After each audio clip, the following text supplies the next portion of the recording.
Hello दोस्तों, जय श्री कृष्णा। स्वागत है आपका चिक्कीज किचन में। तो दोस्तों, मार्केट वाले कटलेट तो आपने काफी बार खाए होंगे, लेकिन आज मैं आपके लिए लेकर आई हूँ घर पर ही मार्केट जैसे कटलेट बनाने का इतना सिंपल तरीका, जिसे अगर आप बिगनर हैं तब भी बड़ी आसानी से बना पाएंगे। और ये कटलेट बाहर से क्रंची, करारे और अंदर से बिल्कुल सॉफ्ट बनते हैं।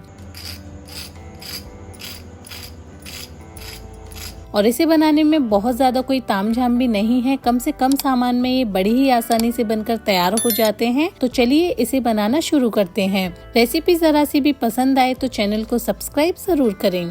तो ये कटलेट बनाने के लिए सबसे पहले हमने 1 कटोरी भर के बारीक वाली सूजी ली है। तो सूजी आपको बारीक ही लेनी है, मोटी नहीं लेनी है। और अगर आपके पास बारीक सूजी ना हो तो आप इसे एक बार ग्राइंडर जार में चला लें, उससे भी जो सूजी है वो एकदम अच्छे से बारीक हो जाती है। अब हम कढ़ाई में 2 से 3 बड़ा चम्मच तेल डालेंगे। तेल हल्का गर्म होने के बाद हम इसमें 1 छोटा चम्मच भर के राई डाल देंगे और राई को हल्का सा चटका लेंगे। राई अच्छे से चटक जाए उसके बाद हम इसमें 2 कटोरी भर के पानी डाल देंगे और साथ ही इसमें स्वाद के अनुसार थोड़ा सा नमक डालेंगे। तो पानी हमें सूजी का डबल लेना है। 1 कटोरी हमने सूजी लिया था, इसीलिए हमने 2 कटोरी इसमें पानी डाला है। जब पानी में एक उबाल आने लगे तब इसमें हम इस तरह से थोड़ी थोड़ी करके सूजी डालते जाएंगे और तुरंत ही इसको मिलाते जाएंगे। तो आपको ये काम बहुत जल्दी जल्दी और तुरंत ही करना है, वरना जो सूजी है उसमें घुटले भी बन सकते हैं। इसीलिए आप सूजी को आप एक बार में बिल्कुल न डालें, इसी तरह से थोड़ा थोड़ा करके डालें और तुरंत ही इसको इस तरह से मिला दें। अब सूजी को हम 2 से 3 मिनट तक अच्छे से मीडियम फ्लेम पर ही पकाएंगे। तो देखिए, अब जो सूजी है वो आटे जैसी कंसिस्टेंसी में आने लगी है और कढ़ाई को भी छोड़ने लगी है,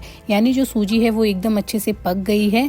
तो अब गैस की फ्लेम को हम बंद कर देंगे और ढककर इसे 5 से 7 मिनट के लिए ऐसा ही छोड़ देंगे, जिससे जो सूजी है वो और भी अच्छे से फूल जाए।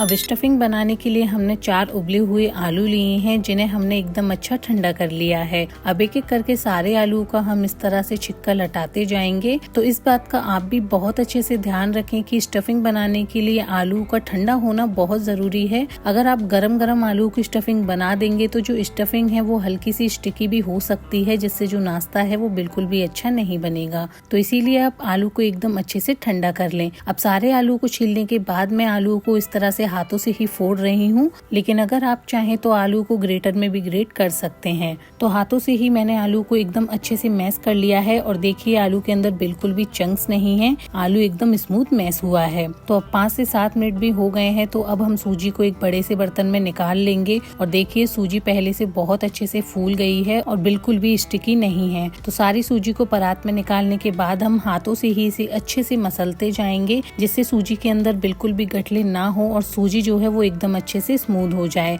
तो सूजी को अच्छे से मसलने के बाद हम इसमें मैश करी हुई आलू डाल देंगे, साथ ही बारीक कटी हुई हरी मिर्च डाल देंगे और बारीक कटा हुआ प्याज डाल देंगे। तो अगर आप ये कटलेट बच्चों के लिए बना रहे हैं तो हरी मिर्च की क्वांटिटी कम भी कर सकते हैं। ठीक है, अब इसमें हम आधा छोटा चम्मच के करीब चाट मसाला डाल देंगे, थोड़ी सी काली मिर्च पाउडर डाल देंगे, 1 चम्मच भर के चिली फ्लेक्स डाल देंगे और 1/4 चम्मच के करीब गरम मसाला डाल देंगे। अब साथ ही हम इसमें 2 से 3 चम्मच भर के कॉर्नफ्लावर डाल देंगे। कॉर्नफ्लावर डालने से इसमें एकदम अच्छी सी बाइंडिंग आ जाएगी और सारी चीजें आपस में अच्छे से इकट्ठी हो जाएंगी। अब लास्ट में हम इसमें स्वाद के अनुसार थोड़ा सा नमक डाल देंगे और सभी चीजों को हाथ से मसलते हुए इस तरह से अच्छे से मिला लेंगे और इसका एक डो तैयार करेंगे। जैसे हम आटे का डो लगाते हैं ना, बस इसे वैसे ही इकट्ठा करके हमें आटे की तरह इसका डो तैयार करना है। तो देखिए सारी चीजों को हमने आपस में एकदम अच्छे से मिला लिया है। अब इस पे हम थोड़ा सा तेल लगा लेंगे, जिससे ये हमारे हाथों में बिल्कुल भी चिपके ना, और इसे 1 मिनट के लिए और अच्छे से अलट पलट करते हुए गूंथ लेंगे और देखिए डो बनकर एकदम तैयार है।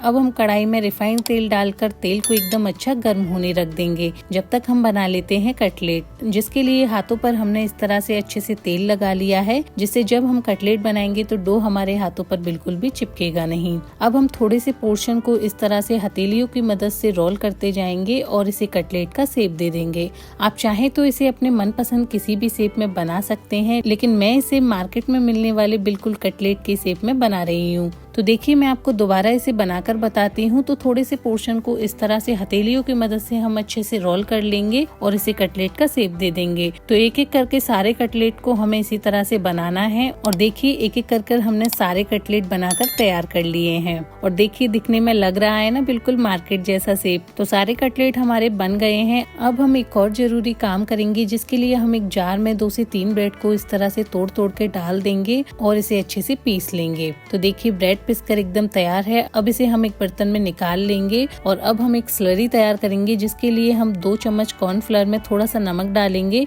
और जरूरत के हिसाब से इसमें पानी डालकर इसका एक पतला सा घोल तैयार करेंगे। तो इसे आपको एकदम अच्छे से मिलाना है, इसमें बिल्कुल भी गुठली नहीं होनी चाहिए। और देखिए स्लरी की जो कंसिस्टेंसी है वो इस तरह से पतली होनी चाहिए। स्लरी बनकर तैयार है। अब हम क्या करेंगे कि एक कांटे वाली चम्मच यानी फॉर्क लेकर अच्छे से स्लरी को पहले एक बार मिला लेंगे। इसके बाद इसमें एक कटलेट डाल देंगे और अच्छे से स्लरी में डुबो के कटलेट को निकाल लेंगे। और कांटे वाली चम्मच यूज करने से क्या होगा कि जितनी भी एक्स्ट्रा स्लरी लगी होगी ना कटलेट पर, वो आसानी से निकल जाएगी। तो अब हम कटलेट को ब्रेड वाले चूरे में डाल देंगे और इस तरह से हाथों से ही इसके ऊपर सारा चूरा डालते जाएंगे और अच्छे से अलट पलट करते हुए ब्रेड का चूरा कटलेट पर लपेट लेंगे। तो एक एक कर हम सारे कटलेट को सेम तरीके से पहले स्लरी में डुबोएंगे और फिर इस पर ब्रेड का चूरा लगाकर तैयार करते जाएंगे। तो देखिए सारे कटलेट को हमने तैयार कर लिया है। और देखिए जब तक तेल भी एकदम अच्छे से गर्म हो गया है, तो तेल को चेक करने के लिए आप पहले इसमें इस तरह से एक कटलेट डाल के देख लें।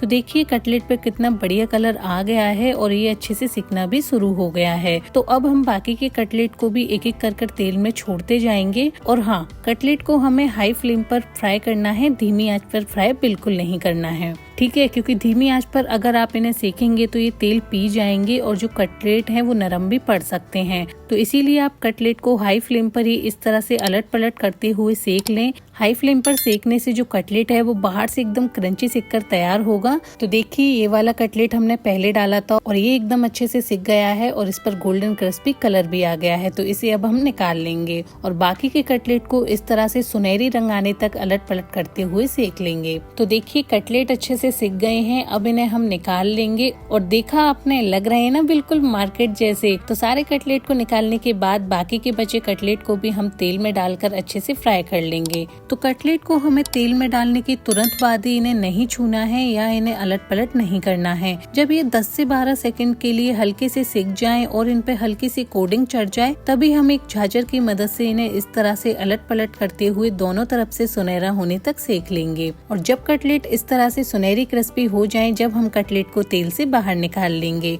तो बाकी के कटलेट को भी हमने निकाल लिया है और देखा आपने कितने आसान तरीके से मार्केट जैसे क्रंची कटलेट हमने घर में ही बनाकर तैयार कर लिए हैं। और देखिए मैं आपको दिखाती हूँ जो कटलेट है वो कितने ज्यादा क्रंची बने हैं।